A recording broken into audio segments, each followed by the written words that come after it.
Yes let's do it. So hello guys, आता आमचा मित्र मागं तुम्ही बघू शकता, कॅमेरा दाखव. येस ब्रो, हात कर.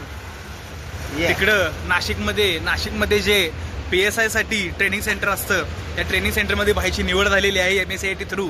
तर त्या भावानं 2 महिन्याचा अभ्यास केला आणि विषय काढला, क्रॅक केले, Yes. एक्झाम क्रॅक केली. येस, तलाठीची परीक्षा देऊन PSI होणं काय साधी गोष्ट नाही. आणि त्यात MSCIT करून तुम्हाला तर माहितीच आहे, तुम्हाला काळाची काय गरज MSCIT. संघर्ष कसा असतो का हा, काय होतं दादा त्यांच्याकडे आपल्याकडं पहिलं त्यांच्याकडे पहिल्यापासून होतं. कसं जीवन होतं तुम्ही सारं पाहिलं. PSI होणं हा? संगीत PSI होणं PSI होणं. तर नाशिकमध्ये गोपी कुनाम काय PSI मार्गदर्शक कोण होते त्यांचे, तुमच्या मित्रांचे?